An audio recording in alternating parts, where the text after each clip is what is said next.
Willie D Live. What's up, family? As the Carmelo Anthony case goes into its third day on Monday, it is being revealed that the media has been playing tricks on you. Yeah, fam. Yeah. A staff member who watched the video of the killing, the whole altercation actually, stated that the media has edited or airbrushed Carmelo Anthony's injuries to his eye. He had welts on his eye, and his bridge of his nose was swollen. And he said that the media has edited or airbrushed those injuries. What I tell y'all about that damn media? Mainstream media ain't. And they've always worked against Black folks. They've always, look, the government has always been foul, right? But they could not have done it without the media. The media shapes public opinion. Like we're taught kind of not to trust government, right? We're always suspicious of government. We're suspicious of politicians. But, the media comes off as it's for the people. Watch the news at night, 5 o'clock news, your news station, Houston's own news station, all this type of stuff that they say to make you feel like they're looking out for you. They got the nice suits on. They're smiling when they have to smile. They get serious. When bad things happen, they're serious. So it looks like it's coming from a place of, integrity, and good intent, right? They always have an agenda. They always have had an agenda. Their agenda is to brainwash the public, to help the government control what you think, what you drink, what you eat, where you go, where you live, who you vote for. Yeah, all of this stuff, fam. Yeah, this is what the media do. Mainstream media, this is what they've always done. They've always colluded with the government to make Black people look bad. The government could not have done it without the media. Mainstream media in America has spread so much propaganda to harm Black people's image around the world. There are people in other parts of the world who have never, ever met a Black person before, but they have a bad opinion because of the propaganda that American media spews on a daily basis. When I first moved overseas to Azerbaijan, those people didn't know really what to think of me and my family. But as they got to learn us, we totally dispelled those myths. Like we killed all of that. Like, man, they were like, oh, they're an asset, right? But if you don't know, you don't know. Mainstream media right now in America, the way that they're shaping the story, this story about Carmelo Anthony, it's all skewed. It's all to make him look bad. It's very, very one-sided.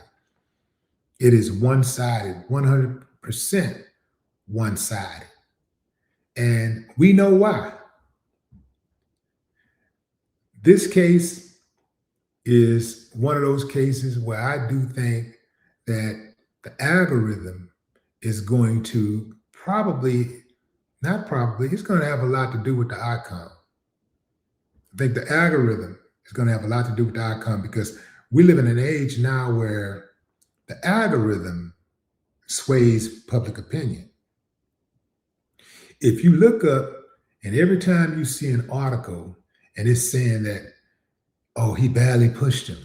Oh, he barely pushed him. Oh, he wouldn't want to move. He was warned. He was told. He was told. By who?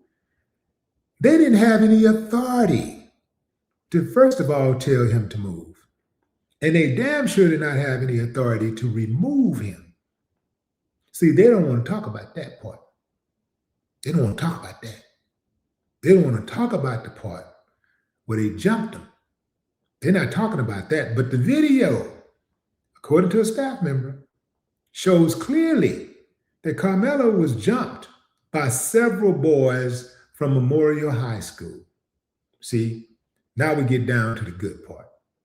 They don't want to talk about that. Well, he still had a knife. He still shouldn't have brought a knife to school. They don't even oppose mass shooters the way that they're opposing Carmelo having a knife. I've seen a lot of them on all of these sites, man. These mass shooters go in there, man. They're gonna look for. Has anybody seen empathy? Where's the empathy? We need empathy. We need empathy for this case because this is a young white kid. He's 15 years old. He was bullied. We need empathy. Where's empathy? Empathy, where art thou? Ah, there you are. Okay. Here's empathy. He was bullied. It's sad. They love to throw that in. It's sad what happened, but he was bullied. Oh, it's like they know they have a selective logic. Yeah, they have selective object. They have selective logic, and they also have selective compassion. And that compassion is even more selective. Yeah, very selective, very selective. This case boils down to who initiated the confrontation. See, in Texas law, I'm in Texas. Texas law says that you have a right to defend yourself if you feel for your life. If you fear for your life, you have a right to respond with lethal force. That's Texas law. And I am well versed in Texas law. Extremely versed. I'm so versed in Texas law, you would think I'm a damn lawyer. Yeah, I study it. So let's do what we always do in these type of cases. How did it start? How did it start? How did it start? If everybody's minding their business, how did it start? Let's just start right there. How did it start? Carmelo sitting minding his business. Austin, his brother Hunter, and their buddies, they're sitting minding their business. If everybody continues to sit and mind their business, there's no altercation. Oh, but Hunter and Austin decides to go to the black boy who's under the tent all alone, and they're going to charge him up and make him move from under the tent. Instead of calling the proper authorities, maybe call a coach, hey, can you tell him to move? He's not with us, he's with the other team. Can you tell him to move? Instead of them saying move, instead of them getting the proper authorities, alerting the proper authority, get a cop. You got cops out there. Get a cop, tell them to move. Now, they do what a lot of them do. They deputize themselves to be the police. Hey, you don't have no business over here. Get out. They try to control black bodies. That's what they was trying to do. They was trying to control a black body and messed around and got bodied. That's what happened. That's exactly what happened. And this is why we say all the time, not just me, not just this person, that person, you too. You say it all the time. Everybody keep their hands to themselves. Keep your hands to yourself. Don't touch people. Because see, when you put your hands on somebody, you don't get to determine how they respond. If you keep your hands to yourself, you ain't got to worry about physical confrontation. You ain't got to worry about conflict. You ain't got to worry about somebody talking crazy to you, saying something crazy about you. You ain't got to worry about somebody suing you. You got to worry about going to jail. Keep your hands to yourself. It's really simple. It's as simple as that. Like, I'm not the dude who's to go to people and say, hey, you ain't got no business right here. You know, if I'm look, this is the most that Austin should have done in that situation. I'll tell you the most he should have done.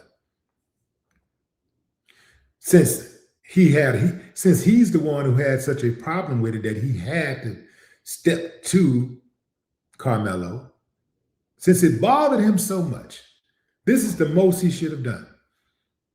Hey man, this is our tent. You're not supposed to be over here. Carmelo, well, I ain't moving.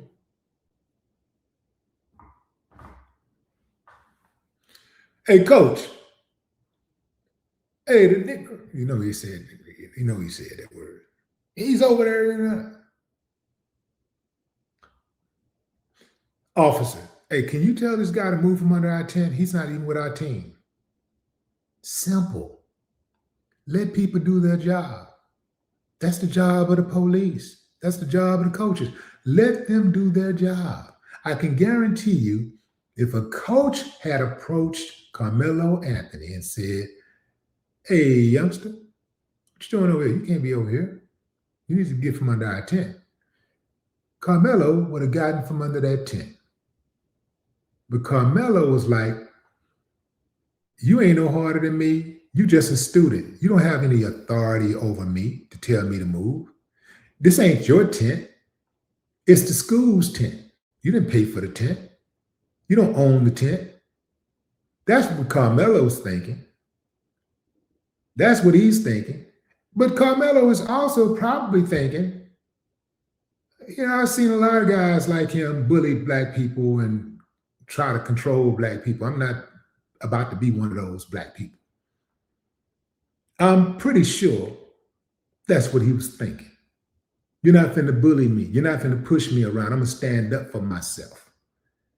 And so every now and then, this is what happens to these bullies. This is what happens every now and then. They catch one. Every now and then, it just don't work out like they thought it was gonna work out. And bad things happen. Oh, this absolutely did not have to happen.